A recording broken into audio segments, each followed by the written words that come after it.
Hai, balik lagi channel kita. Yes. Gak ada yang channel Kak Ani. Iya, channel saya doang, dia hanya tamu. Untuk membantu kita bikin video kali ini tentang Smapta dan kesehatan. Oh iya, buat informasi nih buat teman-teman. Jadi untuk masuk sekolah kedinasan itu ada namanya tes Samapta dan tes kesehatan. Jadi Samapta ini kayak tes fisik gitu ya. Betul. Jadi tes kemampuan fisik yang terdiri dari apa aja sih? Yang pertama itu adalah lari 12 menit. Kemudian yang kedua adalah push up, kemudian sit up. Yang terakhir adalah tes lari angka 8 atau shuttle run. Shuttle run. Berarti cuma 4 ya? Betul. Soalnya banyak nih teman-teman yang nanya kayak Kak, ada nggak sih tes pull up gitu? Jawabannya tidak ada. Kita jelasin dulu ya satu-satu untuk tes Samapta ini. Dimulai dari lari 12 menit, sorry. Jadi di 12 menit tuh 12 menitnya kayak gimana sih Kak larinya tuh maksudnya? Jadi tuh kita bakalan disuruh lari di Lapangan. Kalau di SMP itu biasanya di lapangan rumput gitu, lapangan bola. Selama 12 menit. Nah, nanti kita tiap putaran itu kita kayak dicatat gitu. Nah, nanti kita bakalan dikasih waktu selama 12 menit dan kita tuh bakal dapat berapa gitu selama 12 menit. Dan selama 12 menit itu nanti tiap putarannya tuh kita kayak dihitung, kita dapat berapa putaran gitu. Terus waktu itu aku juga ada tips nih buat kalian. Kalau misalnya untuk laki-laki, kalau bisa kalian minimal dapat 6 putaran. Nah, kalau untuk perempuan kalau bisa dapat 6 putaran juga. Tapi kalau misalnya 6 putaran tuh udah bagus ya buat perempuan gitu. Udah bagus banget. Tapi kalau untuk perempuan beda ya, pokoknya standar laki-laki sama perempuan tuh pasti beda. Kalau pas tahun aku rata-rata perempuan tuh 3 sampai 4. 3 sampai 4. 4 tuh udah lumayan ya. Bagus lah. Karena lapangannya tuh luas banget. Berapa meternya tuh aku lupa, nanti bakal aku cantumin ya nanti kalau aku udah inget, udah tahu informasi yang validnya. Pokoknya intinya kalian harus lari muter gitu di lapangan bola selama 12 menit itu. Nah, kalau laki-laki tadi tipsnya minimal 6, kalau perempuan 3 atau 4 itu udah paling minimal gitu. Nah, gimana caranya biar kalian mampu lari selama itu? Adalah latihan gitu. Karena kalau orang yang nggak biasa olahraga tuh kayak disuruh lari gitu bakalan berasa banget. Pokoknya yang nggak biasa lari bakalan berasa banget. Pasti bakalan lebih capek karena itu tuh balik lagi jam terbang. Kalau misalnya kalian sering lari, pasti jantung kalian juga bakalan terbiasa. Gitu. Kemudian yang kedua, kalau tips dari aku adalah yang penting steady. Oh iya benar. Jangan sampai ngoyo di depan atau cepet-cepet pengen kenceng cepet-cepet di depan doang ya. Betul, pengen cepet-cepet di depan aja tapi akhir-akhirnya malah jalan. Intinya tuh jangan sampai jalan. Kalau bisa jangan sampai jalan. Kalaupun udah capek, tetap lari tapi speednya dikurangin gitu ya. Kayak gitu. Karena kalau jalan tuh pasti udah nggak panas lagi, udah badannya. Jadi malah makin berat nggak sih kalau misalnya udah jalan gitu? Kalau misalnya udah jalan untuk lari lagi tuh jadi lebih berat gitu. Oh iya benar. Yang penting tetap lari walaupun udah capek, tetap lari walaupun lari kecil gitu. Benar. Terus selanjutnya ini kan tadi yang kedua ada tes push up dan sit up gitu. Jadi push up dan sit up kalian udah tahu kan kayak gimana ya gerakannya. Kalau misalnya nggak tahu bisa nyari di YouTube. Tapi informasi juga buat kalian kalau push up perempuan dan laki-laki itu beda gitu ya. Apalagi kalau push up perempuan itu yang pakai dengkul. Kalau push up laki-laki ya push up kayak biasa. Kayak push up yang biasa kita lihat gitu. Terus kalian untuk menghadap ke bawah atau menghadap ke depan. Gak ada salahnya. Buang nafas, tarik nafas, buang nafas. Oke. Gerakan push up yang benar. 1. Posisikan badan tengkurap. Telapak tangan membuka sebagai tumpuan. Tangan diposisikan selebar bahu. Usahakan siku tangan lebih dekat atau menempel dengan badan agar gerakan lebih ringan dan sempurna nantinya. 2. Badan diangkat, tangan siku lurus. Badan turun ke bawah. Siku membentuk sudut 90 derajat atau kurang. Dimaksudkan agar dada lebih dekat atau menyentuh lantai. Bagian badan yang boleh menyentuh lantai hanya telapak tangan, lutut. Untuk standarnya gimana sih Kak? Yang bagusnya tuh? Untuk standarnya Kalau siapa nih jumlahnya? Kalau jumlahnya sih mungkin kan kita tuh bakal dikasih waktu 1 menit. Nah 1 menit tuh kita bisa dapat berapa kali push up. Kalau saran dari aku sih yang penting tuh ngelakuinnya benar, karena kita bakal dilihat gimana kita ngelakuin gerakan push upnya. Dan percuma kalau misalnya kita dapat banyak tapi salah, karena itu juga dinilai, maksudnya percuma aja gitu. Kayak ngasal, jangan cuma push up kayak gini doang tapi jangan salah gitu. Tapi ya bener, tapi ya jangan terlalu dikit juga. Kalau saran dari aku sih kan itu 1 menit ya. 1 menit ya, 60 detik. Ya 40 lah, 40 dengan gerakan yang bener ya. Dengan gerakan yang bener itu udah cukup lah untuk bagus sih untuk perempuan ya, untuk calon taruna ya. Kalau laki-laki harusnya bisa lebih sih. Tapi tetap tadi poinnya satu yang dinilai itu kalian bener apa enggak gitu. Jangan push up yang asal cuman atas bawah tapi nggak ngangkat badan, itu yang push up yang salah ya, karena itu dinilai. Terus jangan 40 kali kayak 40 gitu. Pembina kan minimal segitu sih, pembina ABD itu kalau kita sama Makta. Kalau aku sih waktu push up dapet 50-an lebih.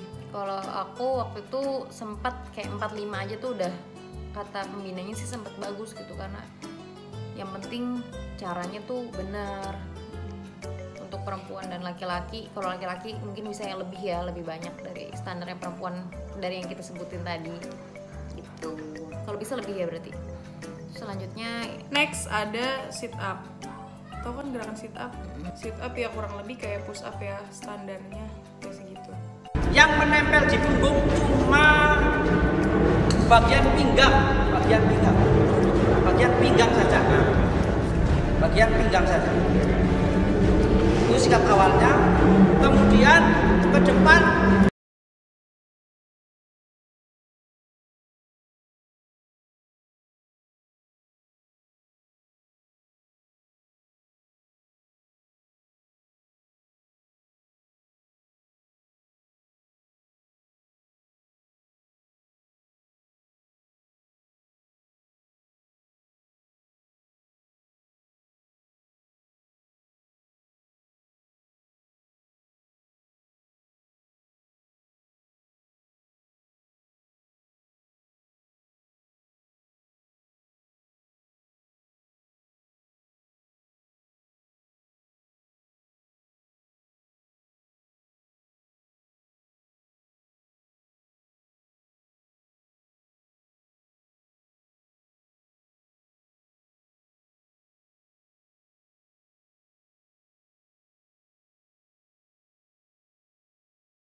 enggak kontraksi, betul enggak?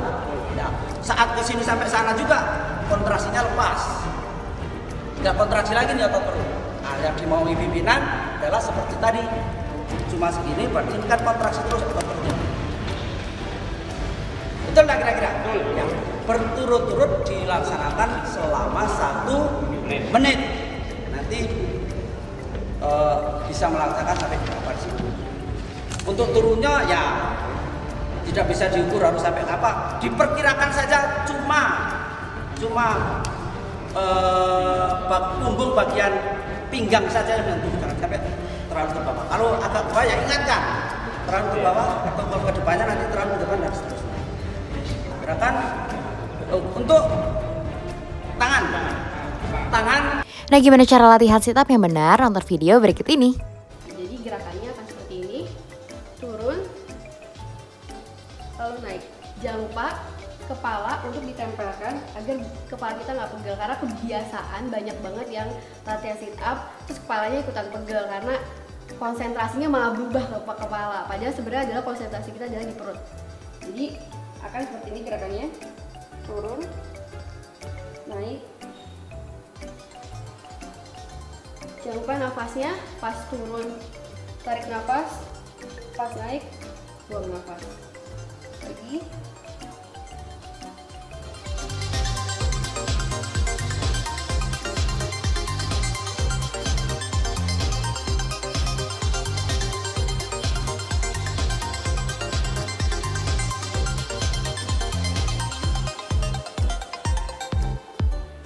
sit up itu ada dua cara. Pertama, bisa menggunakan bangku atau dengan meminta bantuan teman untuk memegangi kaki kita.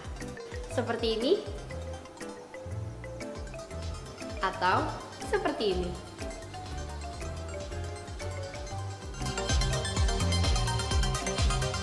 Udah. Next. Adalah shuttle run atau lari angka 8.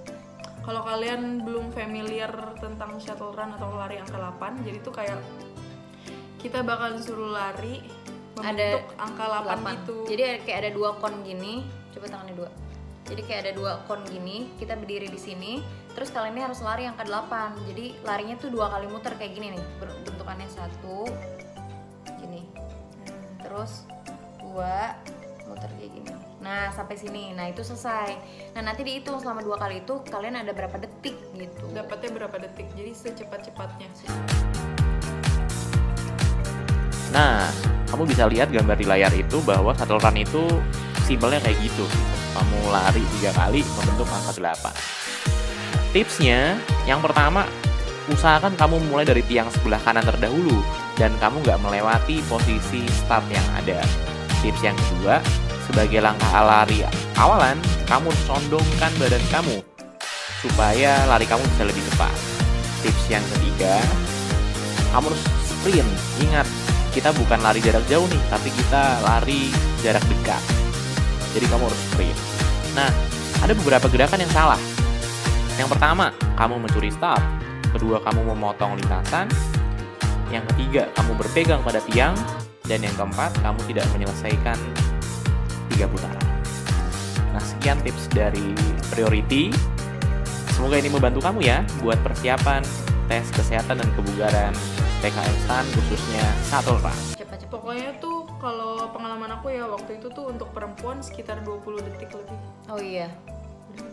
Aku sih waktu itu temen aku sempat ada yang 18 detik sih perempuan, tapi itu udah bagus banget. Pokoknya sekitar segitu, 20 detikan gitu. Jangan sampai lebih dari 30 detik sih kalau bisa ya. Sekali lagi kita ngasih informasi tentang apa namanya? Informasi ini ngasih informasi ini tuh berdasarkan pengalaman, tapi bukan berarti jadi acuan gitu. Jadi kita ngasih informasi ini berdasarkan pengalaman kita selama kita sekolah juga, karena di Curug itu setiap setahun sekali tuh pasti ada tes samaptanya juga walaupun kita udah jadi taruna gitu. Jadi berdasarkan pengalaman sih gitu, dari pas kita masuk tes sampai kita pas masih jadi taruna samaptu standarnya kurang lebih seperti itu. Kalau bisa kalian lebih baik dari itu gitu. Kita ngasih informasi ini tuh bukan berarti yang pasti ya. Bukan berarti misalnya saya ngasih informasi 20 detik atau lebih, itu bukan harus 20 detik, karena pengalaman saya dan teman-teman yang ikut tes pada saat itu rata-rata segitu gitu loh. Kan nggak tahu dia ntar taunya 10 detik. Kalau bisa ya kalian lebih baik dari kita Kurang gitu. lebih seperti itu. Terus intinya sih kalau tes shuttle run ini kalian jangan nabrak si tiangnya ini gitu, karena sekalinya kalian nabrak itu pasti kalian bakal disuruh ulang. Kalau nggak disuruh ulang ya Jangan sampai jatuh. Kayak entahlah didis atau gimana ya. Yang pasti intinya kalian tuh jangan sampai jatuh ini konnya, jangan sampai nabrak konnya gitu. Sini tuh dilihat kecepatannya dan kelincahan kalian. Next kita bakal bahas tentang kesehatan. Sering kasih iklan dulu. Nah, di tes kesehatan ini ada tesnya, kita sebutin dulu ya. Yang pertama ada tes mata, terus Telinga, kemudian gigi, kemudian EKG.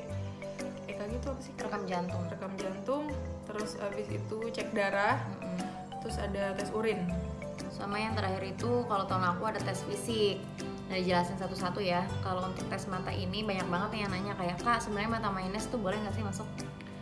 Setahu aku, pengalaman aku sih boleh, dan sampai sekarang juga banyak kok teman-teman aku yang belajar pakai bantuan kacamata gitu. Jadi untuk mata minus tuh nggak dilarang, bukan nggak boleh. Tapi ada maksimalnya gitu. Jadi kalian bukan yang misalnya minus 4 itu tuh belum tentu boleh apa enggaknya. Itu tergantung kebijakan tahun ini, karena tiap tahun kan kebijakannya berbeda-beda ya.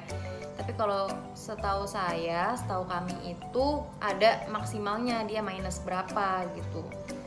karena pas tesnya pun kita nggak dites pakai alat ya, kita tes yang manual gitu loh, yang baca di tembok, baca pakai ditutup matanya kayak gitu, terus kita ngebaca itu masih kelihatan nggak yang bawah gitu. Terus kalau misalnya kalian pakai kacamata ya jujur aja emang lebih baik jujur, kalau perlu dibawa aja gitu, bilang aja emang pakai kacamata gitu. dibawa aja kacamatanya kalau misalnya kalian minus matanya. Kemudian next yang kedua ada, Oh ya, sebelumnya kalau untuk mata itu kalau bisa emang nanti dia ada tes buta warna juga.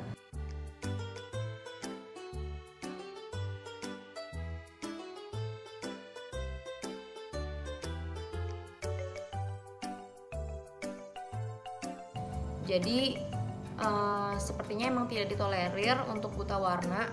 Jadi kalian bisa cek, kalau misalnya mau tahu tes buta warna kayak gimana bisa cek di Google ya.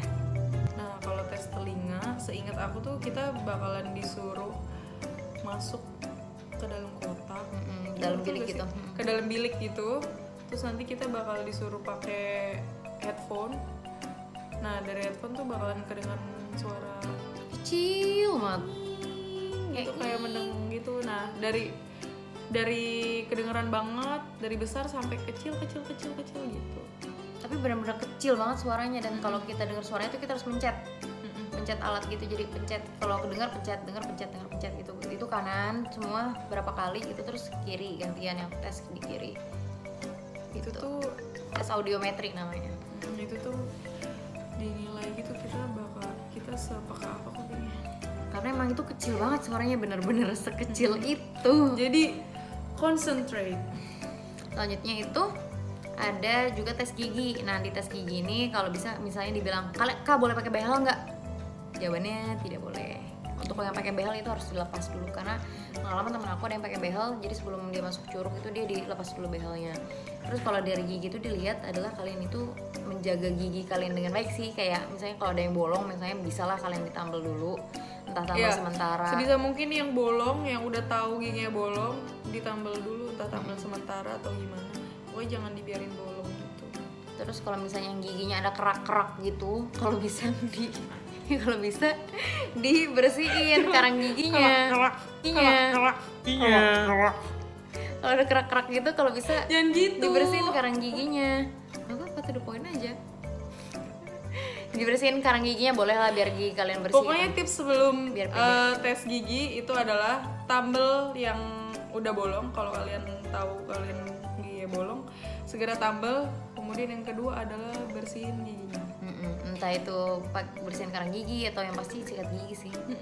Dan jangan sampai udah mau tes gigi terus makan dulu gitu. Kan mau Enggak, suruh soalnya puasa banyak. juga ya. Emang iya. Kalau aku kan disuruh puasa dulu. Kalau aku sih nggak puasa. Tapi ada beberapa yang kayak gitu, soalnya kayak kamu makan dulu ya. Udah tahu saya mau cek. Itu kalau bisa giginya bersih. Jangan masukin sumpah yang itu. Terus selanjutnya ada tes EKG. Nah EKG ini rekam jantung. Kalau penilaiannya kayak gimana, jujur saya juga kurang tahu. Pokoknya teknisnya kalian tuh bakal masuk ke suatu ruangan, terus abis itu buka baju, terus pakai baju Kayak baju ditempelin alat-alat gitu loh, kayak nanti dikasih gel dulu, terus kalian ditempelin alat-alat gitu untuk direkam jantungnya. Nah selanjutnya itu ada tes darah dan urin. Nah kalau tes darah dan urin ini, kalau darahnya diambil darahnya kalian. darah. Nah ini gunanya untuk ngecek kayak kolesterol, asam urat kalian dan lain-lain di tes darah dan urin ini. Terus tipsnya adalah sebelum kalian tes, kalau bisa kalian banyak minum air putih. Kalau bisa kalian banyak minum air putih gitu. Minum air putih yang seliter kayak gini juga nggak apa-apa. 2 liter berapa sih? 2 liter ya? Segini. Minum yang segini tuh, yang minum air 2 liter itu nggak apa-apa. Jadi kalian minum sebanyak-banyaknya. Jadi biar urin kalian nanti warnanya nggak terlalu keruh, Dan darahnya juga susah. nggak mengental. Jadi nggak Karena susah pengalaman juga saya karena kurang minum, darahnya jadi mengental gitu. Sebenarnya ditanya pengaruh apa enggak, ya kayak agak susah aja sih gitu pasti ini kalau darahnya nggak keluar. Soalnya saya juga pernah waktu tes darahnya itu nggak keluar karena saya kurang minum gitu. Jadi emang disarankan sebelum tes itu kalau bisa emang banyak minum dulu malamnya atau paginya gitu. Dan jangan minum minuman keras. Jangan minum-minum yang lain. Jangan mabui dulu terus tes urin. Terus yang terakhir itu aku juga ada tes fisik sih. Kalau waktu itu aku tes fisiknya itu. Kebetulan pas tahun aku nggak ada. Aku kan masuknya lebih dulu daripada dia ya. Kalau tes fisik itu waktu itu kita kayak ditelanjangin gitu, terus kayak dilihat dari seluruh tubuhnya ada cacatnya nggak atau ada apanya gitu. Terus sempet waktu itu dicek amben juga. Cacat tuh gimana? Maksudnya kan ada tompel sebadan gimana tuh? Ya nggak apa-apa kalau tompel nggak apa sih. Oke, itu kan bawaan lahir.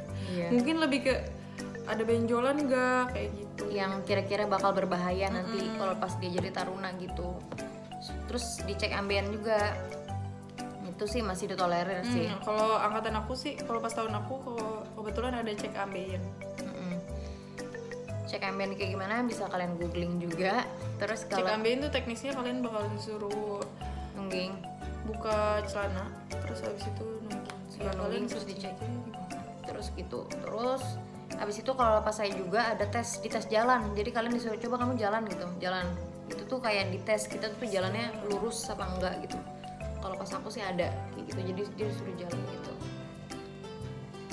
Terus intinya kalau dari tes kesehatan ini dan tes fisik ini adalah kalau untuk tes Samapta, kalau bisa nih kalian emang latihan. Jadi yang udah kita jelasin tadi ya.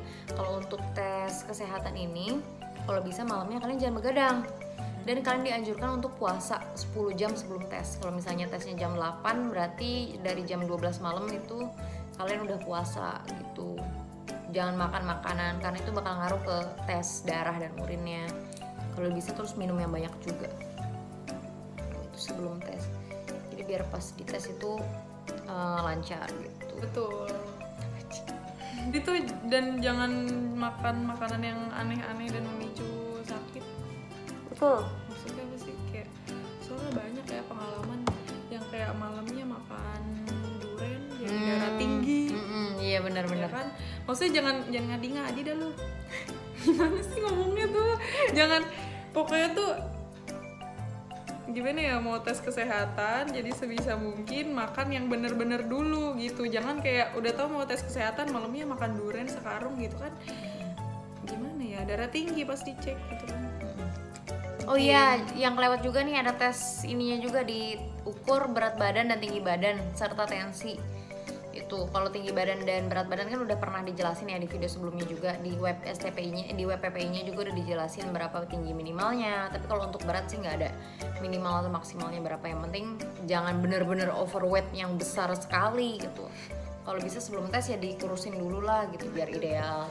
Nah makanya hal itu kalau tes juga itu kan bermanfaat juga untuk tes Samapta kan, kalian lari bisa ngurusin badan juga, bisa jadi endurance gitu, daya tahan, ketahanan kalian pas lari. Betul sekali. Jadi pesannya nih Kak, pesannya dong. Pesannya adalah apa sih Kak pesannya? Mungkin kalau misalnya kalian mau belajar, intinya dipersiapkan. Kalau mau tes itu intinya dipersiapkan. Insya Allah bakal membantu kalian sih, kurang Pasti lebihnya bakal lebih mudah. Pokoknya yang mempersiapkan diri itu pasti akan lebih mudah, akan lebih terbantu pada saat hari H gitu. Daripada yang ya udah tes aja gitu. kurang lebih kayak gitu aja sih. Semoga saran-sarannya bermanfaat dan berguna untuk kalian contoh atau tiru atau kalian pelajari. Sebelumnya kan udah kita kasih tahu tuh kayak apa-apanya. Berarti tinggal kalian persiapin aja. Kalau misalnya kurang jelas, kalian juga bisa nanya ke kita atau bisa langsung masuk ke grupnya di Telegram di Calon Taruna. Jadi kalian bisa langsung nanya di situ atau kalian scroll pertanyaan kalian, kayaknya udah ada semua di situ. Jadi kalian gak usah bingung-bingung lagi. Ataupun kalian bisa googling ya, teman-teman. Banyak kok misalnya kalau tes ini gimana gitu. Itu banyak banget kok. Terus kalau caranya yang bener gimana, kalian bisa lihat di YouTube gitu. Intinya banyak searching aja sih. Insya Allah bakal ketemu kok jawaban kalian. So, Oke, next ada wawancara. Jadi wawancara adalah kegiatan di mana kalian akan berhadapan sama salah satu, biasanya ya salah satu atau salah dua pejabat dari STPI atau PPI Curug atau dosen betul biasanya. Nah pertanyaannya itu yang nggak jauh-jauh seputar PPI Curug, seputar diri kalian sendiri, kepribadian kalian. Biasanya nih kalau misalnya pengalaman saya sih ditanya tentang kegiatan sehari-hari. Nah ditanya tuh pakai bahasa Inggris. Nah kalau bisa tuh prepare itu bahasa Inggris itu. Bahasa Inggrisnya yang dasar-dasar aja tentang pengenalan, terus kegiatan kalian sehari-hari tuh ngapain, kayak gitu sih biasanya. Terus yang kedua, nggak jauh-jauh dari tentang STPI atau PPI Curug itu sendiri gitu. Kayak apa sih yang kalian tahu tentang PPI, terus habis itu apa sih yang kalian tahu tentang jurusan yang kalian ambil gitu. Nah, that's it. Jadi kalau bisa cari-cari dulu tuh informasi tentang, misalnya kayak saya pemanduan lalu lintas udara. Nah, sebisa mungkin cari-cari dulu sebenarnya LLU tuh apa sih pekerjaannya, kerjanya tuh nanti ngapain sih, nanti tuh jadi apa sih gitu. Jadi jangan buta-buta amat lah gitu. Jadi kan kelihatan gitu kalau kita tuh emang niat buat masuk ke jurusan itu. Soalnya bakal nilai banget sih kalau kita niat dan gak niat gitu kan untuk memasuki suatu instansi ataupun suatu perusahaan pun sama sebenarnya seperti itu kalau wawancara ya. Jadi kalau bisa dipelajarin dulu. Terus biasanya juga ditanya, kalian tuh ada tahu STP dari mana tadi kan? Terus kalian ada saudara nggak di sini gitu. Biasanya tuh kadang suka ditanya juga. Terus kalian tahu nggak kehidupan di sini kayak gimana? Emang kalian siap gitu? Karena itu kayak dites juga mental kita ya. Terus yang ketiga tuh kayak sebenarnya kayak psikotes juga gak sih? Wawancara psikotes dilihat kayak psikologinya. Kayak seberapa siap kalian, terus kenapa saya harus memilih kalian Anda untuk jadi calon taruna gitu. Kenapa Anda layak Kenapa kalian layak? Kenapa kalian pantas gitu untuk diterima? Nah gitu. Sebenarnya sama sih kayak kalian mau melamar kerja, kayak sebisa mungkin membuat diri kalian lebih menarik dan pantas. Iya betul. Terus sama paling sisa-sisanya sih kayak kalian disuruh iniin bakat kalian apa, suruh tunjukin. Terus kayak suka dikasih soal nih, kadang iseng-iseng atau enggak kalau misalnya kalian hobinya gambar nih, suruh gambar nanti. Coba gambar PT Indonesia gitu misalnya. Atau enggak coba suruh gambar apa gitu. Misalnya yang bisa karateka ntar disuruh contohin. Terus misalnya juga yang paskibraka ya. Betul. Ada juga yang disuruh contohin. Sebenarnya tuh wawancara juga gimana kalian mengeksplor diri kalian, berani gitu. Keberanian kalian juga gitu. Dan sebenarnya yang ditanya juga balik lagi sama apa yang kalian jawab, Diri kalian, iya benar-benar. apa yang kalian jawab, ngerti gak? Kayak misalnya tentang diri kalian, terus tentang organisasi yang kalian pernah ikutin. Nah itu juga bakalan jadi bahan untuk dikorek-korek lebih lanjut gitu. Seberapa kalian, misalnya kalian pernah di organisasi Paskibra, nah seberapa paham sih kalian tentang Paskibra, seberapa kalian tahu tentang Paskibra, seberapa kalian mengenal dan mendalami suatu hal gitu. Terus kalau bisa nih, oh iya tipsnya nih untuk jaga-jaga aja. Jadi kalau pas wawancara itu kalau bisa seluruh dokumen kalian itu disiapin aja di satu folder, termasuk seperti sertifikat kalian ikut organisasi. Itu ngebantu sih. Terus kalian ikut lomba-lomba yang nasional maupun internasional, pokoknya dibawa aja, disiapin yang aslinya gitu. Jadi kalian siapin di satu folder, satu map gitu. Jadi kalian bawanya gampang, nyarinya gampang. Kalau misalnya mana buktinya gitu kan tinggal nunjukin gitu kan. Karena itu membantu sih ya kalau kita punya prestasi gitu nggak sih? Iya, sama tadi kan biasanya tuh disuruh atau ditanya bakat ya. Nah itu kalau bisa jangan sampai nggak punya bakat gitu. Betul. Ya. Masa tidak berbakat. Gitu kan. Jadi ya sebisa mungkin gitu. Kayak misalnya nyanyi. Kalau misalnya kalian nggak bisa apa-apa, yang paling banter apa sih? Nyanyi gitu. Ya udah nyanyi sebisanya aja. Nggak apa-apa, nggak dinilai bagus apa jelek. Pokoknya jangan sampai nggak ada bakat gitu. Kayak kalian bertanggung jawab atas apa yang kalian ucapkan gitu. Terus sekarang juga ada juga yang dikasih soal tuh kayak matematika atau fisika dasar, tapi itu kadang-kadang aja sih random, nggak semuanya ditanya. Sebenarnya kan wawancara tuh terdiri dari berbagai aspek penilaian. Dan wawancara tuh banyak posnya, bukan pos. Aspeknya. Nah, jadi tuh pas wawancara tuh terdiri dari berbagai macam meja. Itu, nah itu tuh dan pewawancaranya tuh hoki-hokian kali ya. Gitu kayak setiap meja itu terdiri dari berbagai macam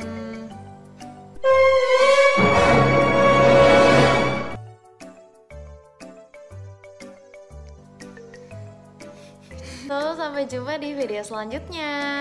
Next mungkin kita akan kasih tips-tips lagi. Dadah. Semoga bermanfaat.